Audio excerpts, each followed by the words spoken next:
찬송가 621장 찬송하시며 수요일을 하나님 앞에 영광 돌립니다.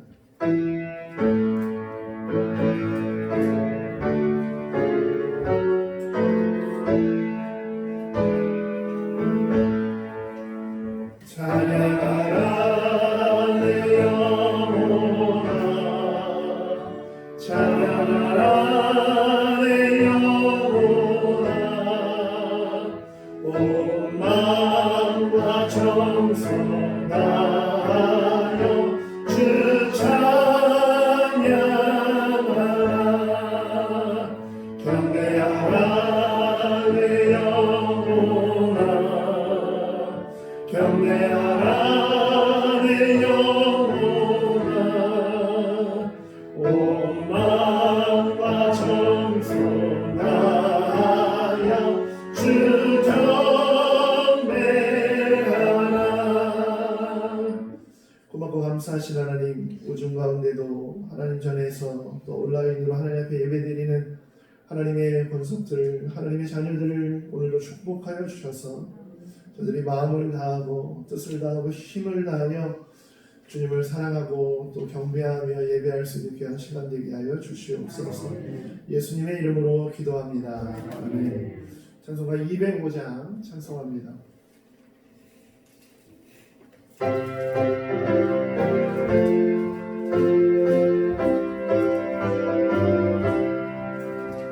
주 예수 크신 사랑 늘 말해주시오. 나 항상 듣던 말씀 또 들려주시오. 정해지 않는 천국 주 예수 계시오. 나 밝히 알아듣게 또 들려주시오. 나 항상 듣던 말씀, 나 항상 듣던 말씀, 주 예수 크신 사랑 또 들려주시오. 아침에 이슬 방울씨 사라짐까지 내 기억 부족하여 늘 이끄시오니 잘 알아듣기 늘 말해주시오. 날 구속하신 사랑 또 들려주시오. 나 항상 듣던 말씀, 나 항상 듣던 말씀, 주 예수 크신 사랑 또 들려주시오. 주 예수 나를 위해 이 세상 오셔서 날 구속하시는 은혜 말하여 주시오. 나 같은 주 보혈을 경배 이 복스러운 말씀 또 들려주시오. 나 항상 듣던 말씀, 나 항상 듣던 말씀, 주 예수 크신 사랑 또 들려주시오.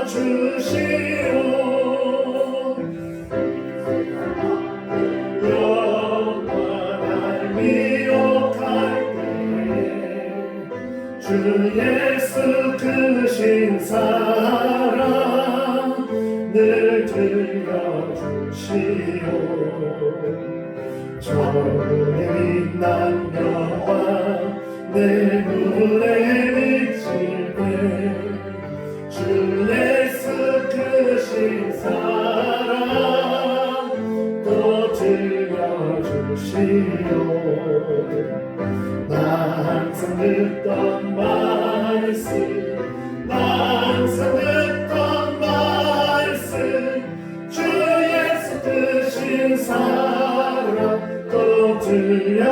주시오. 아멘. 이 시간 우리를 대표해서 박순도 권사님 기도하시겠습니다. 기도하시겠습니다. 고마우신 하나님 아버지 은혜를 감사드립니다. 우리나라가 어수선하고 힘든 가운데 있지만 언제나 변함없이 지켜 보호해 주셨다가 수요예배로 양권 돌릴 수 있도록 인도하시니 고맙고 감사드립니다. 사랑이 많으신 하나님 아버지 감사합니다.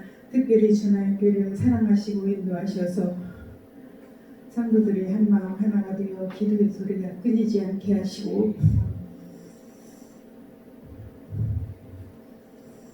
바쁘다고 힘들다고 낙태한 믿음이 있다면 이 시간 말씀과 찬양을 통하여 승리를 주셔서 회복되게 하시고 끝까지 하나님을 잘 섬기고 하나님께서 원하시고 바라시는 소망을 바라보며 이 땅에 사는 동안 승리의 삶을 살아갈 수 있기를 간절히 기도합니다.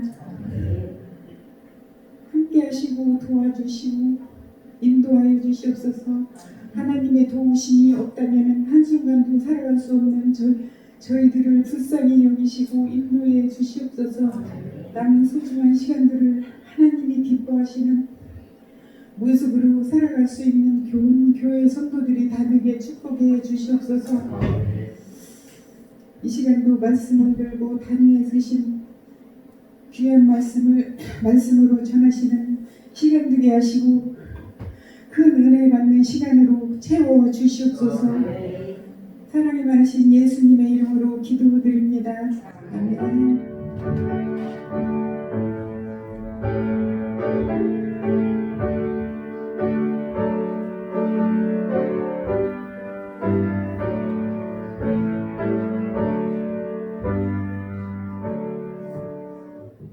함께 보신 하나님 말씀은 신명기 4장 9절로 14절까지의 말씀입니다. 신명기 4장 9절로 14절까지의 말씀입니다.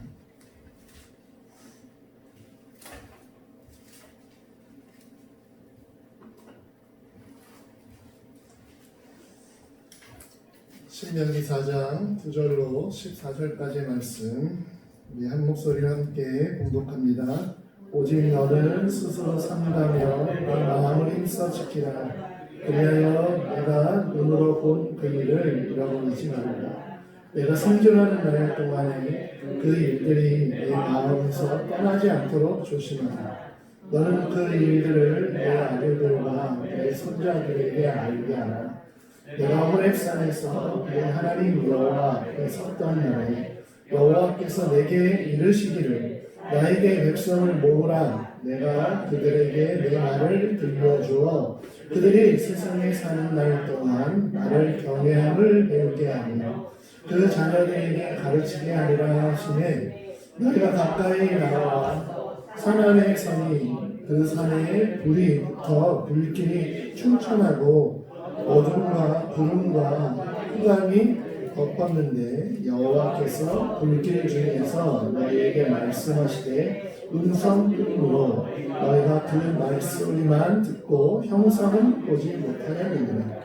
여호와께서 그의 언약을 너희에게 반포하시고 너희에게 지키라 명령하셨으니 곧 십계명이며 두 돌판에 친히 쓰신 것이라.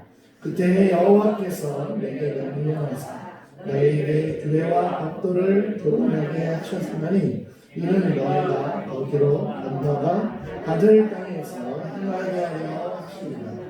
아멘. 우리가 구절은 지난 시간에도 수요일날 한번 살펴보기도 했는데요.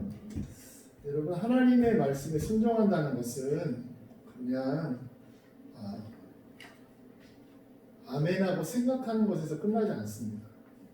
우리들의 것들이 여러분 소비되어야 하고 또 우리가 세상을 살아가는 것들에 대한 내려놓음이 있지 않으면 절대로 순종할 수 없습니다. 성경 읽는 거 중요합니다. 여러분들 성경 읽기가 안 되기 때문에 성경 읽기를 우리가 여러분들이 성경 읽기가 꾸준히 잘 훈련이 된다면 적어도 우리 교회 성도들은 1년에 1독 정도는 하는 그러한 수준의 성도들이 된다면 그 다음 뭐 해야겠어요? 뭘 체크해 봐야겠어요? 사실은 말씀과 내 삶을 비춰보는데 더욱더 확실하게 따져볼 수 있는 삶들을 살아갈 수 있겠죠. 하나님 앞에 우리가 순종하고 하나님 앞에 믿음으로 나간다, 신뢰한다, 그분을 나의 아버지라고 부른다라고 한다라고 하는 것은 여러분 그분을 내가 인정하는 것입니다. 여러분 우리 세상을 살아가는 동안에도 많은 사람들을 만나잖아요. 그런데 여러분 누구 앞에서는 함부로 말하고 누구 앞에서는 내가 말을 조절해요. 또 어느 때는 많이 참고 어느 때는 그 한마디 누군가가 하는 한마디에 내가 그 말대로 행할 때가 있어요. 여러분 한번 따져보세요. 누구한테 그렇게 하고 있는가? 여러분 그것을 보면 내가 하나님 앞에 서 있는 내 자신이 어느 정도의 믿음을 가지고 서 있는지 우리는 내 자신의 위치를 정확하게 판단해 볼 수 있습니다. 하나님이 아무리 전능해도 여러분 그 하나님보다 앞서는 일들이 있으면 하나님이 뒷전으로 한다는 네 알아요 하나님 아멘 하지만 난 이 일이 더 라고 한다면 여러분 하나님은 그 다음인 것입니다. 여러분들에게 하나님은 하지만이 될 수 있다는 것을 기억하시면서 사셔야 됩니다. 여러분 이 하지만이라고 하는 이 말들을 지원하라는 거예요. 그럼에도 불구하고 아버지 다 알아요. 그런데요 이런 말들을 지워가는 것이 믿음의 성숙한 과정들을 살아가는 과정입니다. 예수께 자라가는 과정입니다.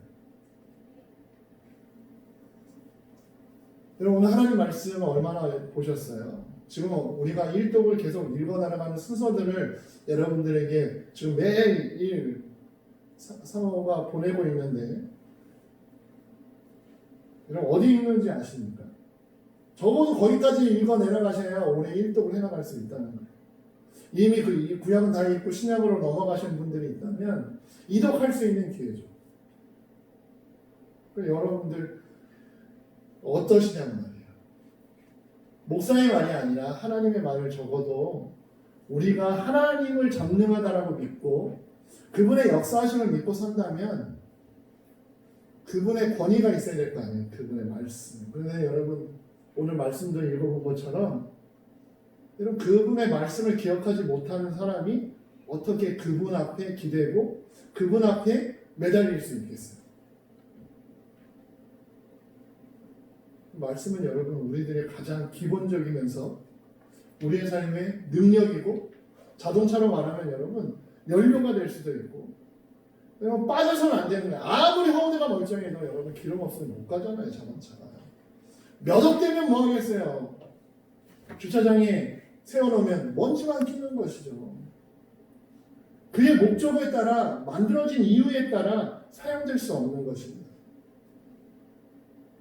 이스라엘 백성들에게 모세가 이것이 얼마나 중요한지 자신의 생명을 두고 생명 앞에 두면서 그의 생명의 마지막까지도 그 얘기를 계속 반복합니다. 여러분 9절부터 14절까지 내용은 앞서 살펴본 말씀과 다르지 않습니다.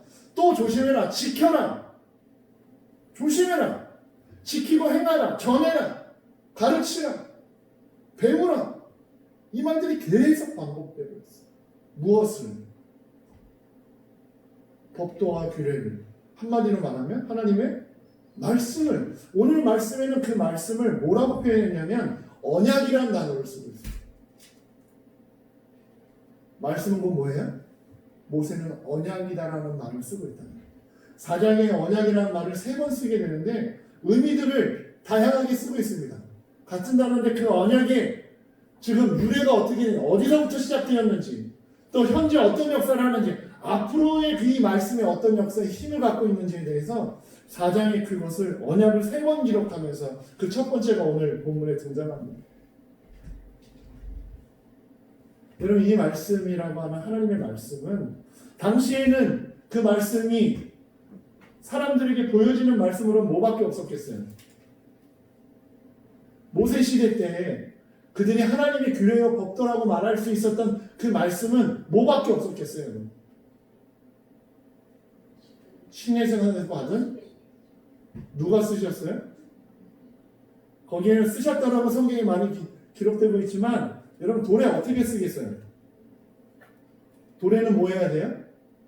다른 말로 표현한다면 더 정확하게 새긴다라는 말이 맞죠. 돌 위에 이렇게 쓰신 게 아니란 말이에요. 히브리 말로는 그 말은 새긴다라는 말이에요.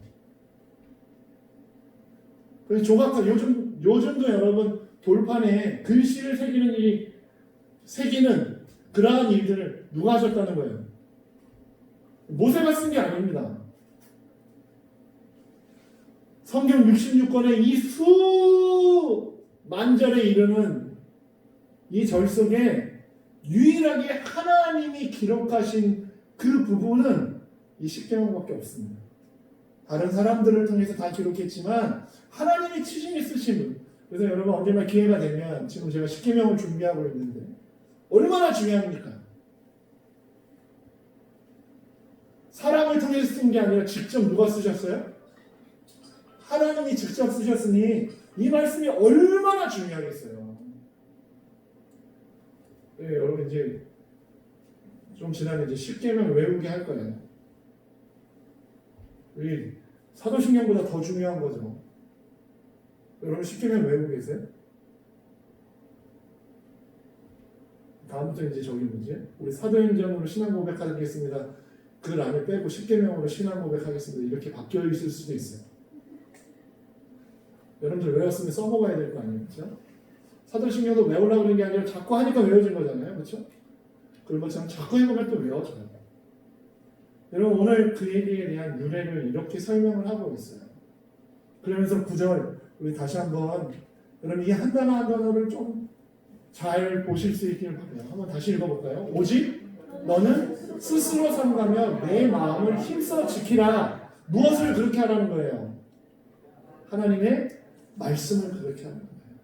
서두에 말씀드리는 것처럼 드렸던 것처럼 여러분 하나님의 말씀을 지키려면 내가 뭐 해야 돼요? 스스로 삼가해야 하고 힘써 마음을 힘써 지켜야 하는 것입니다. 절대로 거저 얻어지는 것이 아니라는 거예요. 성경 공부를 통해서 얻어지는 것이 아닙니다. 훌륭한 목사를 통해서 얻어지는 것이 아닙니다. 여러분들이 하나님의 말씀을 읽는 순간에 그것을 누가 스스로가 그 말씀에 비추어서 내가 해야 할 일과 하지 말아야 할 것을 거룩함을 지키는 삼가한다는 건 구별한다는 거잖아요. 그 삶을 내가 누가 살아가는 거예요? 입이 살아가는 것이 아니라 내 손과 발이 살아가는 것입니다. 내 생각이 살아가는 것입니다. 살아가는 것으로 보여지는 것으로 겉으로 보여주려고 행하여지는 것으로 끝나는 것이 아니라 그 말씀을 어디다 새겨야 돼요? 마음에 새겨야 하는 것입니다. 그래서 이것은 여러분 마음이 그 모든 것을 느끼고 입으로 손과 발이 행하는 것이 하나님의 말씀을 따라 살아가는 자들의 삶인 것을 여러분 기억하실 수 있기를 바랍니다. 때로는 여러분 말씀 한 구절에 아멘 하면서 심취할 수 있습니다. 무엇인가 여러분 세상의 철학처럼 무엇인가 큰 깨달음을 주는 것처럼 생각할 수 있습니다. 그러나 여러분 하나님의 말씀은 그러라고 준 것이 아니라 하나님의 말씀은 그 말씀을 행하라고 주신 것입니다. 그래서 세상의 철학과는 다른 것입니다. 감동하고는 다른 것입니다. 여러분 찬송가를 부르면서 막 눈물을 흘리고 감동받고 고백하면서 막 이렇게 할 수 있잖아요. 그러나 여러분 정신 차려야 돼요. 거기서 끝나면 안 돼요. 내 마음의 위로와 내 마음의 표현으로 끝나는 것이 찬송이 아니에요. 찬송은 끝내 어디로 가야 합니까? 그 마음을 모아 하나님 앞에 가요. 여러분 찬송가에 보면 때로는 좀 느리게 부르면서 감정을 실으면 요즘 뭐 트롯이 세상 우리나라의 열풍인데 여러분 그거 강의할 때는 강약 조절을 잘해야 되잖아요. 트롯은 강약 조절을 잘하면 꺾기를 잘하면. 근데 여러분 제가 여러분들 앞에서 일부러 찬송을 여러분들 볼 때는 조금 마음이 잔잔하고 좀 느리면서 이렇게 분위기를 잡으면서 불러면서 찬송 이렇게 나가는 그런 분위기면 좋겠지만 저는 그렇게 절대로 찬송하지 않습니다. 어떤 찬송이든 여러분 우리는 막 힘을 다해서 하는 것이에요. 느려요? 뭐 마이너해요? 반주들은 그렇게 할 수 있을지 몰라요. 기분에 따라 막 움직일 수도 있어요. 그래서 저는 일부러 하는 거예요. 찬송은 여러분 찬송 어느 끝에 슬픔으로 끝나는 찬송이 어디 있어요? 한번 찾아보세요. 아무리 마이너 쪽 곡이라 할지라도 찬송은 늘 하나님께 영광인 것입니다. 우리가 잃어버리는 거죠. 희석됩니다. 마치 세상의 노래로 위로를 받는 것처럼 찬송으로 내가 위로받으려고 합니다. 여러분 그건 찬송이 아닙니다. 여러분 그것을 넘으셔야 합니다. 내가 위로받았으면 어떻게 하겠어요? 고백을 하면 그 삶을 살아나가야죠. 여러분 그것이 찬송이고 그것이 찬양인 것입니다. 모세는 지금 그 얘기를 하고 있는 것입니다. 그 앞세대에 수없이 많은 몇만 명이나 되는 엄청난 몇만 명도 아니었죠. 몇십만 명이나 되는 사람들이 죽어나갔어요. 건장한 사람들이 다 죽었습니다. 그들의 아들뿐만 남았습니다. 그들의 자손만 남았습니다. 힘을 다하여 외치는 것입니다. 얘들아, 이게 지금 이제 120세 정도 됐을 거 아니에요? 죽을 날이 앞두고 있으니까 할아버지가 애들 앞에서 말하는 거예요. 얘들아, 오직 너희는 스스로 상담하면서 마음에 하나님의 말씀을 지켜라. 이것만이 하나님께서 약속하신 그 땅에서 너희를 택하셔서 그 땅에 집어넣고 저 땅을 너희 땅으로 기업으로 주시는 하나님의 그 뜻대로 살아가는 방법인 것을 모세는 간절하게 외치는 것입니다. 여러분 오늘날도 마찬가지죠. 여러분 오늘 한 집사님이 기도에 대해서 제가 전한 것에서 다시 물어봤는데 여러분 이것이 기도의 것입니다.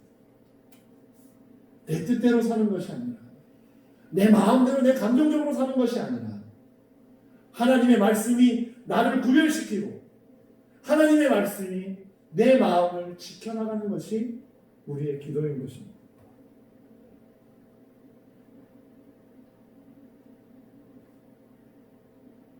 제가 주일서부터 여러분들이 교회에 대해서 광고했죠. 여러분 이 교회를 지켜주는 것이 이 교회를 우리에게 이 건물을 하나님께서 허락하시는 것이 하나님의 뜻인지 아닌지를 여러분 기도하시라고 했잖아요. 달라고 기도하라고 저는 부탁드리지 않았습니다. 3일 동안 여러분 저는 다 알아보는 거예요. 세상의 방법으로 인간이 가지고 있는 지혜와 인간이 갖고 있는 법으로 이 건물을 취할 수 있는 방법이 무엇인가? 물질로 이 건물을 우리가 얻을 수 있는 방법이 무엇인가? 은행도 찾아가보고 금융에 관련된 사람과 얘기도 해보고 이제 법률적으로 자문만 얻으면 돼요. 인간적인 방법으로 취할 수 있는 방법.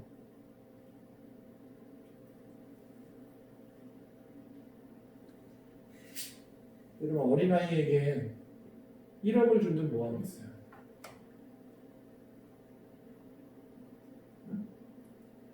그 아이에게 화려한 집을 준들 뭐하겠어요?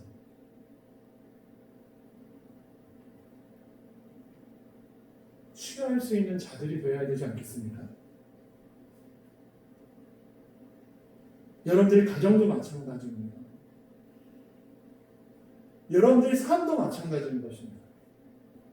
우리들의 삶이 지금 주어진 그 상황을 취할 수 있는 자가 될 수 있는 내 자신이 되고 있는가? 상황과 형편과 분위기, 세상 이것들로 인해서 내 위치를 찾고 있는가? 아니면 내가 지금 서 있는 이곳에서 내가 이 모든 것을 취할 수 있는 자가 되고 있는가? 여러분 생각하셔야 됩니다.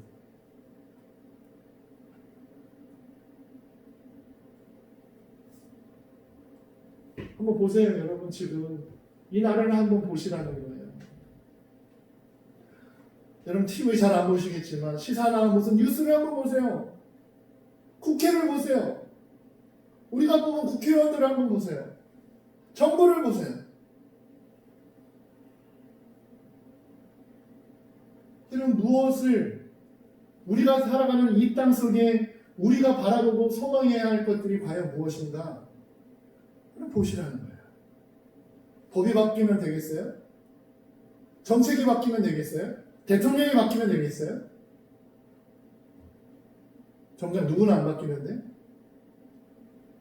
내 자신은 안 바뀌는데. 이건 뭐가 다른 얘기예요? 다 똑같은 얘기입니다. 우리들의 삶에 여러분, 이것을 가능하게 할 수 있는 유일한 길은 하나님의 말씀을 지키는 것입니다. 다른 말로 바꿔드리면 예수를 믿는 길이에요. 남편이 아내를, 아내가 남편을, 부모가 자식을, 자식이 부모를, 형제가 형제를, 일터에서의 그 선들, 여러분 어떻게 살고 계셔요? 말씀 속에 살고 계셔요? 한 주 동안에 만났던 사람들 속에 우리들의 삶이 얼마나, 과연 여러분들의 자식들을 통해서, 저도 마찬가지겠죠. 제 아들, 딸들에게 과연 저는 믿음의 사람으로 비춰주고 있는가? 여러분 고민하셔야 되잖아요. 내 마음에 들고 안 들고의 문제가 아니라 내 뜻대로, 어떻게 뜻대로 살아요. 안 되는 거 뻔히 아시잖아요. 여러분 그렇게 기도한들 여러분들이 수없이 많은 재산을 자식에게 유산으로 남겨주고, 그렇게 해서 내 자식이 그것들을 잘 나눠 갖고 그것이 자식들에게 독이 될지 복이 될지 여러분 장담하실 수 있어요? 장담하실 수 있단 말이에요. 장담하지. 우리 아들은 달라요. 우리 딸은 달라요. 그 집이 제일 문제야.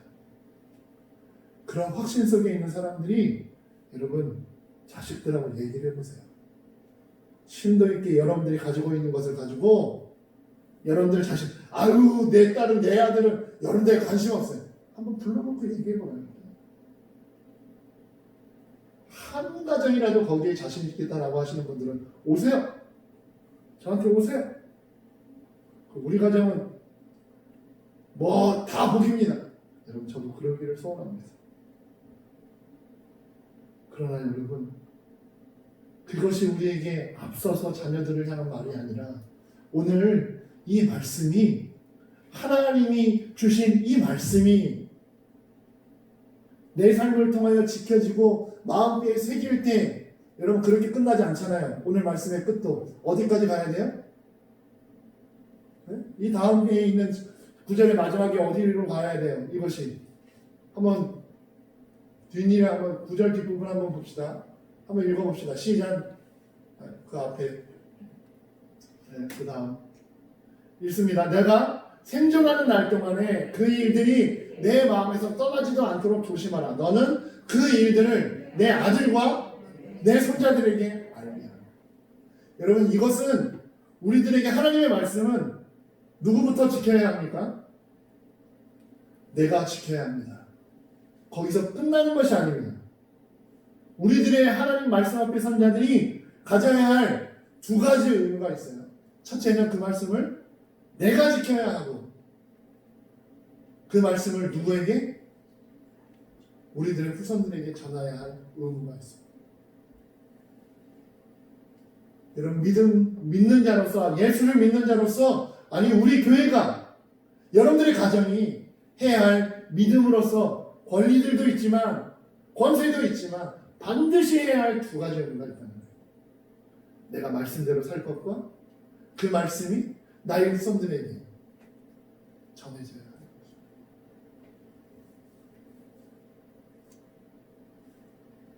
여러분 집에 돌아가서 만약에 자식들과 교회 얘기할 때 어떤 얘기하세요? 교인들 얘기할 때 어떤 얘기하세요? 여러분들의 입을 통해서 여러분들 자식에게 야, 이 장로님 정말 훌륭해. 너가 본받아야 할 그러한 분이야. 이 권사님은 너무너무 훌륭하신 분이야. 신앙이 너무너무 좋은 분이야. 너도 앞으로 이런 권사님처럼 믿음으로 살아라. 이런 말씀 한 번이라도 해보신 적 있어요? 아니면 아우 저 사람은 왜 그런데 그래. 그래서 불평 불만들만 가정에서 물론 부부끼리 얘기했겠죠. 그러나 여러분 자식들이 다 듣습니다. 여러분 그것이 자식의 신앙을 여러분들이 섬기는 교회로 못 오게 하는 이유입니다. 그래서 중직자들의 자녀들이 교회로 나오는 일, 같은 교회에서 대를 이어서 신앙생활을 못하는 그런 이유가 바로 여기 있습니다. 여러분 이것은 다른 사람의 문제가 아닙니다. 이것은 먼저 믿은 자들의 문제인 것입니다. 여러분 늦지 않았습니다. 생명이 있다면 늦지 않았습니다. 모세가 생명 끝나는 날까지 하잖아요. 요거 넘어가면 이제 죽어요. 죽을 때까지 그들의 후손들에게 말하는 거예요. 우리 교회도 마찬가지예요. 가정에서 그러한 것들도 있겠지만 교회도 마찬가지죠. 장로님들이, 권사님들이 죽을 때까지 그 사람들을 사셔야 해요. 이 교회를 섬기는 모든 자들이 그 사람들을 살아나갈 때 여러분 벽 위에다가 이름을 붙이는 것이 중요한 것이 아니라 우리의 후손들이 그들을 바라보면서 이 교회가 세워지며 그들의 기도와 그들의 열심과 그들의 헌신이 있었음을 마음에 새겨줄 수 있는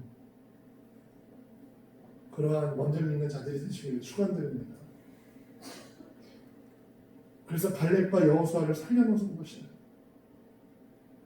그들 앞에 본이 되는 삶을 모세도 죽고 못 들어가잖아요. 그러나 갈렙과 여호수아는 그 앞에 보여준 거예요. 끝까지 모아가지고 믿음을 가지고 살아가는 자들을 세워놓고 흔들릴 때마다 볼 수 있도록 여호수아를 볼 수 있도록 갈렙을 볼 수 있도록 여러분 우리 교회에 그런 분들이 되시기를 축원드립니다. 그 사람들을 통해서 저도 계속 기도하고 있습니다. 계속 하나님 앞에 하나님의 뜻을 내하여 구하고 있습니다. 이 건물을 소유하는 것이 하나님의 뜻인지 아니면 내려놓는 것이 하나님의 뜻인지 인간적인 방법을 다 가지고 하나님 앞에 나아갑니다. 하나님 이런 방법이 있던데요. 하나님 이런 방법도 있던데요. 이렇게 하면 될까요? 이렇게 하면 될까요? 그러다가 주일 저녁에 한 찬송이 귀에 들려왔어요. 전능하신 하나님 나는 믿네. 전능하신 하나님 나는 믿네. 그가 행하실 일을 삶의 끝자락에서 엘샤다이 전능하신 하나님이 행하실 일을 나는 하나님이 말씀하시는 것 같았어요. 고민하고 걱정하고 그럴 때 우연치 않게 들려오던 찬송 하나의 가사 속에 하나님은 말씀하시는 것 같았어요. 나는 전능한 하나님이다. 나는 충분한 하나님이다. 네가 뭘 걱정하니? 뭘 근심하면서 지금 일들을 준비하는 거야? 돈이니? 사람이니? 문제를 해결할 수 있는 방법이니? 여러분 하나님께서는 전능하신 하나님을 믿으라는 거예요. 그가 행하실 것을 믿으라는 거예요. 네의 삶의 끝자락에 있다 할지라도 너는 너의 입으로 전능하신 하나님을 고백하라는 거예요. 얻든지 못 얻든지가 중요한 게 아니라 내 삶을 통하여 하나님을 전능하신 하나님으로 인정하고 살아가는가 하나님이 저에게 요구하시는 찬송 같았습니다. 사랑하는 여러분, 오늘 살아가고 있는 힘들다 그러고 어렵다 그러고 어떻게 해야 하냐라고 하는 인생 속에 저에게 질문하셨던 하나님처럼 그 하나님이 오늘 여러분들에게 질문하시면 여러분 고백하시겠습니까? 전능하신 하나님, 나는 믿네. 그가 행하실 일을 내 삶의 끝자락이 있다 할지라도 나는 믿네. 전능하신 하나님. 여러분, 우리 교회가 또 저와 여러분들이 그런 고백으로 우리에게 생명 주시는 그날까지 살아가실 수 있기를 축원드립니다. 그 삶이 여러분 가난하면 어때요? 지하실에 있으면 어때? 세상에 무엇인가 내 손에 주어지지 않으면 어때요? 내가 믿는데, 하나님을 믿는데, 그 하나님은 전능하신 하나님이고 충분자이신 하나님이고 내 삶의 어느 순간에서도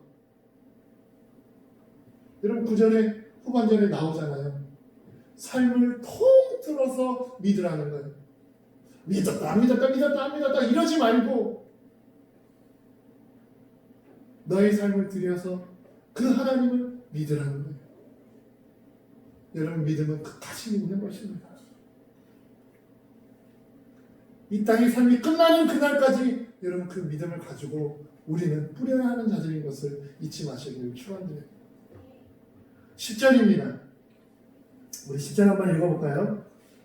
함께 읽습니다. 내가 호렙산에서 내 하나님 여호와의 앞에 섰던 날에 여호와께서 내게 이르시기를 나에게 백성을 모으라. 내가 그들에게 내 말을 들려주어 그들이 세상에 사는 날 동안 나를 배우게 하며 그 자녀 가르치게 하리라 하시니. 여러분 이거 어느 사건이에요? 신의 사건을 얘기하는 거예요. 출애굽기 19장에서부터 20장에 있는 얘기를 하는 거예요. 여러분 이때 모세에게 백성들은 어떻게 하라고 했어요?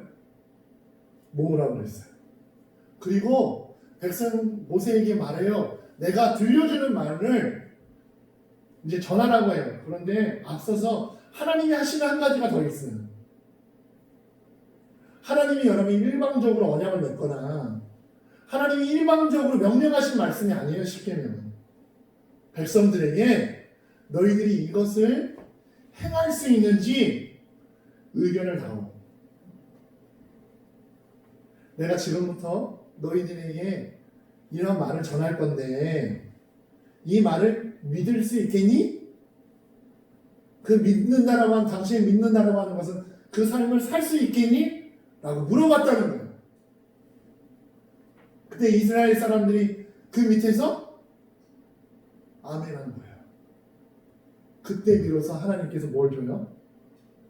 십계명을 주신 것입니다. 말씀을 주신 거예요.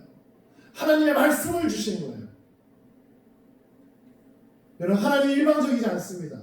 강압적이지 않습니다. 우리는 억지로 하는 것처럼 그러나 그들에게 물어봅니다. 그리고 너희들이 행할 수 있겠니? 행할 수 있습니다. 하겠습니다. 아직 행하지도 않았겠죠? 하겠습니다. 아멘. 이랬을 때 하나님이 그들에게 행하며 주신 그 말씀은 두 가지 목적으로 주십니다. 오늘 10절에 두 가지 목적이에요. 뭐예요? 첫 번째는 뭐 하기 위해서? 하나님을 경외하기, 배우게 하기 위해서.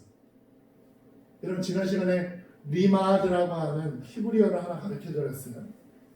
리마드라고 하는 이 단어는 두 가지 의미를 가지고 있다고 했죠. 배우다, 가르치다라고 하는.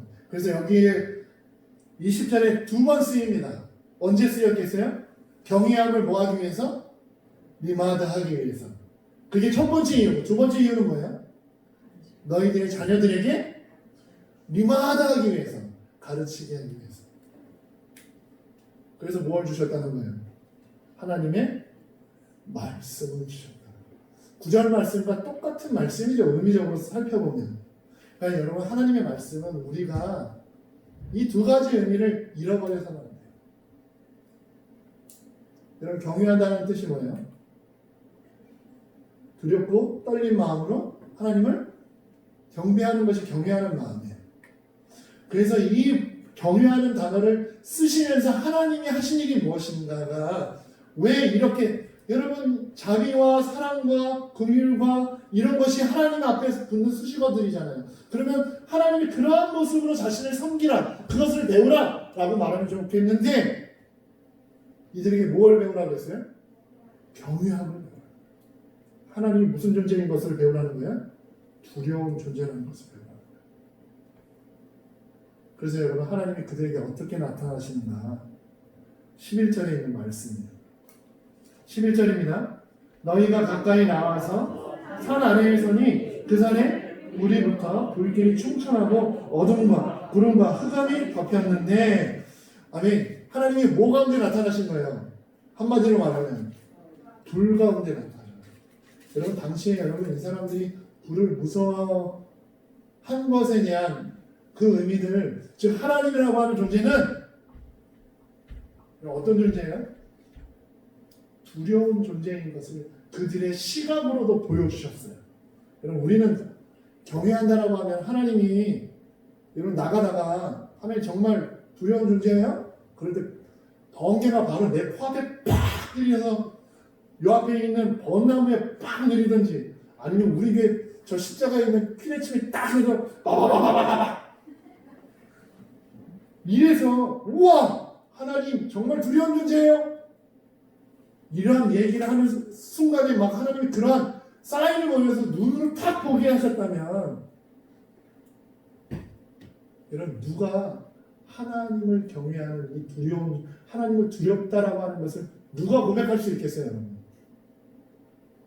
100번 고백한다고 이게 여러분 우리의 삶 속에 나타날 것 같습니까? 누가 이것을 고백할 수 있습니까? 그들의 삶 가운데 이 하나님이 나타났던 사람들은 이 고백을 당연히 할 수밖에 없습니다. 얼마나 무섭습니까? 하나님이 얼마나 내 마음을 내가 떨고 있는지, 내가 두렵고 있는지, 내가 걱정하고 있는지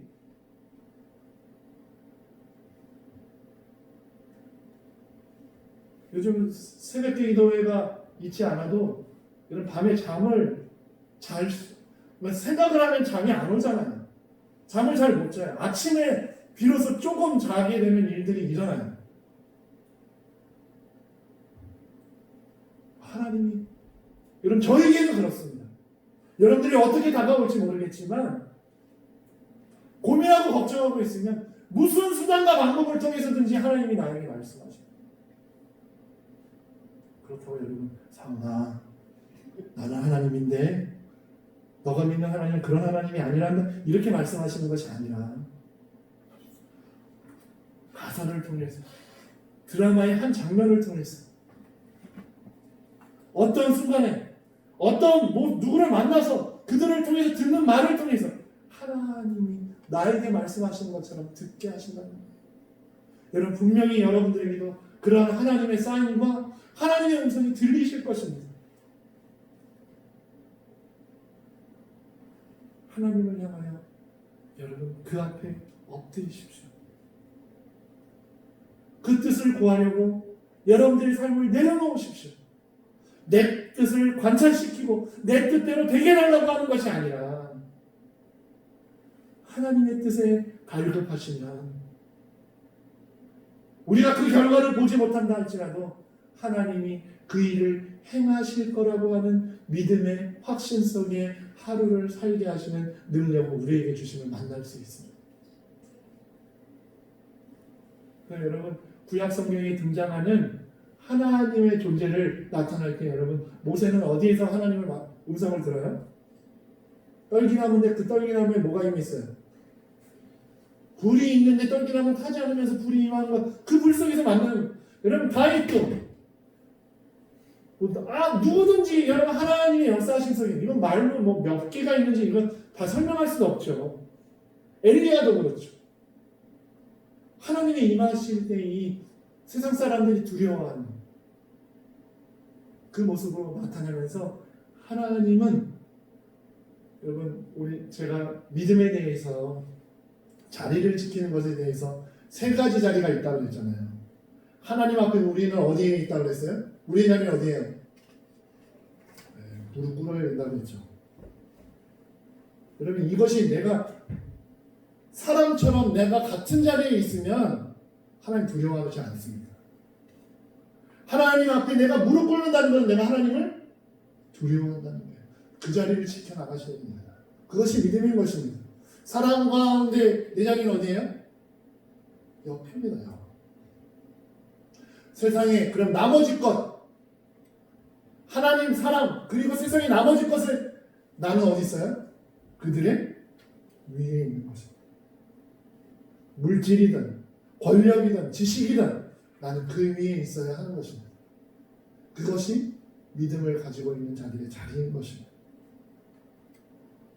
여러분 하나님 두려워하십시오. 말씀을 안다는 것은, 말씀을 듣는다는 것은, 말씀을 기억한다는 것은, 여러분 생각해 보세요. 내가 하나님을 두려워한다면 그 하나님은 시공을 초월하시는 분이에요. 전능하신 분이에요. 그러면 여러분 내가 결정하고 내가 지금 어디에 있고 이것을 할까 말까 근심하고 있을 때 그 하나님을 두려워하고 있다면 여러분 답은 다 나와요. 그것을 무시하는 행위는 나는 하나님 뭐하지 않는 거예요? 두려워하지 않는 거죠. 하나님이 우리에게 말씀 주셨던 그 목적 첫 번째를 잃어버리고 사는 거예요. 여러분 이걸 잃어버리는데 내 삶이 온전해질 수 있겠습니까? 내 삶이 온전히 이 땅 가운데 하나님의 사람으로 살아갈 수 있겠습니까? 여러분 절대로 살 수 없습니다.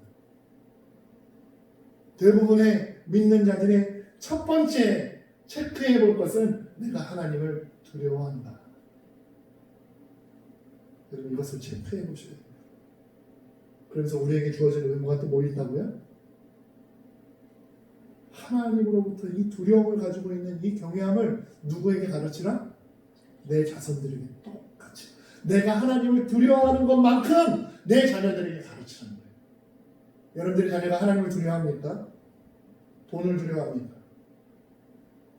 빛을 두려워해요? 아니면 빛을 두려워해요? 저마나 사이에 여러분 단어가 있습니다. 은행빛을 두려워합니까? 아니면 하나님이 비치는 빛을 두려워합니까? 물어보세요. 체크하셔야 됩니다. 하나님을 믿는 우리들에게 주어진 의무인 것입니다. 우리 뭐 해야 된다고요? 가르쳐야 합니다. 무엇을? 내가 하나님을 경외하는 것을 가르쳐야 돼요. 그럼 누가 먼저 하나님을 경외하겠어요? 대부분의 자식의 신앙은 부모에게 있습니다. 목사의 가정도 마찬가지.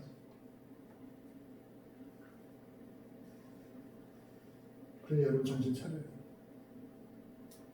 여러분들 신앙은 자녀에게 그대로 나타납니다. 아, 나는 안 그러는데 왜 그러지? 저건 주워왔나? 아니에요. 역사는 흐르는 거예요. 신앙도 흐르는 것입니다. 내가 잘 믿는데 내 자식이 잘 못 믿어. 나 뭐 하지 못한 거예요? 자녀들에게 내가 잘 믿는 그 신앙을 가르치지 못한 것입니다. 여러분 늦지 않았어요. 아우 지금 나이가 몇인데 걔네들을 가르쳐요. 안 늦었습니다. 모세가 지금 몇 살이라고요? 120살에도 가르치고 있어요. 내 말에 뭐 힘이. 우리는 지금 뭘 가르치는 거예요? 나를 가르치는 것이 아니라 부모를 가르치는 것이 아니라 부모가 두려워하는 누구를? 하나님을 가르치는 것입니다. 여러분들의 입술에 권세가 있음을 믿으시고 내 자녀는 왜 내가 맨날 하나님을 믿지 않는가? 내가 뭐 하지 않아서 그렇다고 했어요? 가르치지 않는 것입니다. 그러면서 하나님의 현현하심에 대한 여러분 이스라엘 백성 전부 안에서 하나님이 현현하신 것은 이 사건밖에 없어요. 하나님이 나타나는 것을 두려워했던 이스라엘 백성들에게 전부 모여있는데 나타나는 것은 이 한 곳밖에 없습니다. 얼마나 중요하다는 것을 알 수 있겠죠. 그러면서 하나님에 대하여 설명하는 것이 12절이에요. 하나님 읽어봅시다. 시작. 여호와께서 불길 중에서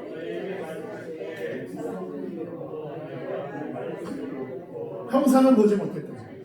여러분 두 가지 단어가 나오죠. 하나님의 임재하심에 대해서. 무엇은 있고? 음성. 여러분 펜이 있으면 동그라미 쳐보세요. 음성은 있고 뭐는 없어요? 형상은 없어요. 이게 누구예요? 하나님이에요. 하나님은 뭐만 있어요? 음성은 있고 뭐는 없어요? 음성은 말씀이라고 바꿔도 됩니다. 하나님은 뭐는 있고 말씀은 있고 뭐는 없어요? 그런데 여러분 우상은 뭐는 있어요? 뭐는 없어요? 이해하십니까 여러분? 하나님은 분명히 말씀하십니다. 여러분 이거 다음에 여러분 성경책 15절 위에 한번 보세요. 뭐에 대해서 나와요? 하나님에 대해서 정확하게 표현하고 계십니다. 그래서 우리가 10계명 중에 제2계명 무엇을 만들지 말라? 이것을 왜 이 우상은 누구라고 했습니까? 바알이 아니에요. 하나님은 우상을 만들지 말라는 거예요. 십자가가 나를 지키는 것처럼 착각하지 말라는 거예요. 내 목에 십자가가 있어야 내 생명을 지키는 것으로 착각하지 말라는 거예요. 여러분 그것이 여러분 예수님을 믿지 않는 자들이 차를 사면 그 안에다가 명태에다가 실을 둥둥둥둥 감아서 엔진 옆에다 두는 거 보셨잖아요. 못 보셨어요? 어느 집에 가면 여러분 대문 앞에 명태에다 실 감아가지고 노는 거 보셨잖아요. 마치 여러분 그것이 나의 생명을 길게 하는 것처럼. 뭐가 달라요? 믿는 자들이 이 십자가가 나를 지킬 거예요. 텔레비에 나오는 드라큘라 앞에서 십자가를 짓는 이런 행위를 여러분 이런 거 아니잖아요. 그래서 여러분 중세 때 있었던 수없이 많은 성화나 상징적인 것들이 종교개혁을 하면서 다 그래서 모두 띄어냈어요. 대부분 옛날 교회에 보면 여러분 십자가에 누가 매달려 있어요. 우리나라는 거의 없잖아요. 저 유럽 같은 데 가보면 십자가에 예수님 피 흘리는 멸류관서 그 장면에 십자가가 있잖아요. 여러분 그게 중세교회 때 교회에 있었던 상징적인 것들이에요. 물론 여러분 그것이 우리들에게 교육은 될 수 있겠죠. 그러나 여기 매달려 있는 십자가가 여기 기록되어 있는 이 강대에 기록되어 있는 십자가가 우리에게 영향을 미치는 것은 그게 하나님 것은 아니잖아요. 이해하십니까 여러분? 여러분 강대를 거룩하게 지키고 여기에 대한 믿음을 가지고 보는 것 중요해요. 그래 예전에 여러분 여기에 다 뭐로 만들었어요? 무슨 색깔로 만들었어요? 그래 여러분 어느 교회를 가든 일단 빨간색이면 강대에 올라갈 때 뭐 벗어야 돼요? 그쵸. 신발 신고 여러분들도 많이 혼냈잖아요. 빨간색일 때 애들이 막 신발 신고 다니면 어디를 신발 신고 다니는 요즘은 여러분 이거 다 털어내는 그런데 우리의 신앙을 여러분 그렇게 지키면서 절차를 만들고 그러면 모든 사람들이 그렇게 생각하면 좋죠. 점점점 제도를 만들 때 거룩함의 제도들을 만들어가는 건 좋은 것입니다. 그러나 그것이 우리의 뭐가 되면 안 돼요? 올무가 되어서는 안 되는 것입니다. 그것이 곧 우리의 뭐가 됩니까? 우상이 되는 거예요. 왜? 우상은 뭐는 있지만 형상은 있지만 뭐는 없어요? 우리 하나님은 음성은 있지만 형상은 없다는 여러분 이 관계를 정확히 하셔요. 그래서 여러분 내가 보이고 만져지고 이런 것을 쫓으며 살아가는가 아니면 보이지 않지만 여러분들이 지금 바라보고 걸어가는 것 여러분 아주 단순한 것으로 우리의 신앙을 체크해 볼 수 있다는 거예요. 여러분 무엇을 쫓아가고 있어요 지금? 아세요 그거? 보이는 것은 다 우리들의 뭐가 될 수 있습니까? 세상에서 보이는 것들은 그거 반드시 여러분들의 올무가 됐어요. 사람을 보면서 간다고요? 저 사람이 나를 해줄 것 같아서 믿고 간다고요? 이렇게 하면 될 것 같아서 돈을 믿고 간다고요? 얼마만 있으면 될 것? 반드시 그것이 여러분들의 올무가 됩니다. 왜? 그것은 하나님이 아닙니다. 하나님은 어디에 있습니까? 하나님의 말씀 속에 있는 것입니다.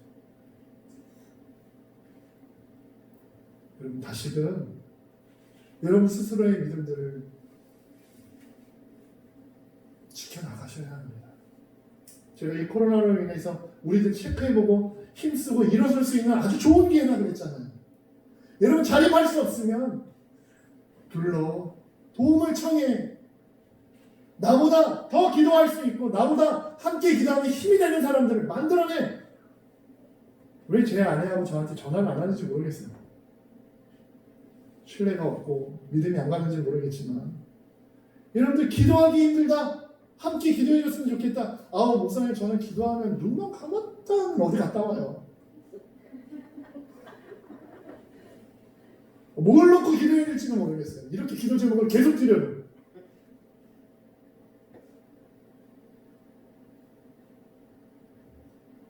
안 되면 같이 해요.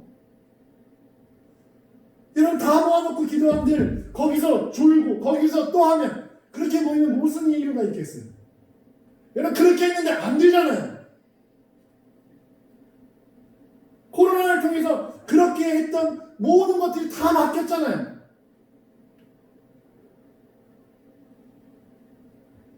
그러나 여러분 우리 주변에는 아직 하나님이 쓰시는 기도의 동역자들이 있음을 믿으세요. 그리고 여러분 함께 기도하는 일에 힘을 다하십시오. 휴가도 가세요. 쉬세요. 그러나 여러분 그것들 때문에 내가 이렇게 믿음을 언제 하는 것이다? 지금 계획을 세워놓고 하는 것이 아니에요. 믿음은 지금 할 수 없는 것은 2주 후에도 못하는 것입니다.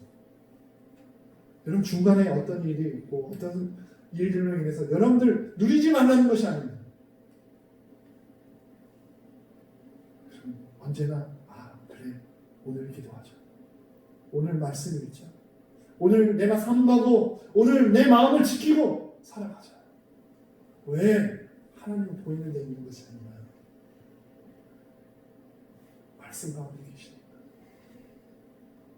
사랑의 하나님께서 여러분들에게 믿음을 주시고 하나님을 알고 살아갈 수 있는 기회를 주셨다면 여러분 어떤 걱정이 있는 것보다 앞서서 내가 하나님을 경외하고 있는가. 자녀들이 불만이 많죠. 뜻대로 안 사는 것에 대해서 속상하죠. 그 속상한 것 좀 뒤로 물리고 내가 믿는 내가 경외하는 그 하나님을 내 자녀들에게 어떻게 가르칠 건가 고민하십니다. 남편, 아내 믿음이 다를 수 있습니다. 그 레벨이 다를 수 있습니다. 성숙도가 다를 수 있습니다. 가르치고 또 그들에게 보여줄 수 있는 그 신앙의 모습을 여러분 내가 어떻게 해야 내 아내가 내 남편이 하나님을 경외할 수 있을까 고민하시는 거예요. 그리고 그 삶을 함께 누리며 그 삶 속에 함께 들어올 때 여러분 그때 한번 생각해 보세요. 지금 걱정하고 근심하고 문제되는 게 그때도 문제인지 세상을 자유롭게 살아갈 수 있는 그 길이 있음을 여러분 믿으시고 오늘도 그 방법은 세상에 있는 것이 아니라 하나님 안에 있음을 다시 한번 깨닫고 여러분 스스로가 여러분의 가정이 우리 교회가 그 길을 걸어가는 데 또 한 걸음 걸어갈 수 있기를 예수님의 이름으로 축원드립니다. 고맙고 감사하신 하나님 오늘도 온전히 살지도 못하면서도 성도들 앞에 하나님의 말씀을 전합니다. 늘 부끄럽게 하시며 늘 깨닫게 하신 하나님 앞에 다시금 우리 모두가 말씀 앞에 서기를 원합니다. 주님 불쌍히 여기시고 오늘도 말씀해 주시고 깨닫게 해주시고 우리의 삶으로 나타날 수 있도록 도와주시옵소서. 그래야 우리 앞에 놓여져 있는 어떤 문제가 우리를 힘들게 하는 것이 아니라 우리가 하나님을 경외하는 삶을 살지 못하는 것이 우리의 회개의 제목들이 되게 하시고 우리의 기도가 하나님의 뜻 안에 순복할 수 있는 기도들이 되게 도와주시옵소서. 지금 우리를 구원하신 예수 그리스도의 은혜와 독생 성자를 아낌없이 보내주신 하나님의 만극하신 사랑과 성령님의 내주만서 교통하시니 오늘도 하나님을 경외하는 것을 배우고 우리들의 후손들에게 우리들의 후배들에게 그 경외함을 가르치기로 작정하는 하나님의 자녀들 머리 위에 이들의 가정과 일터와 우리 교회를 지금부터 영원토록 함께 계실지어다. 아멘.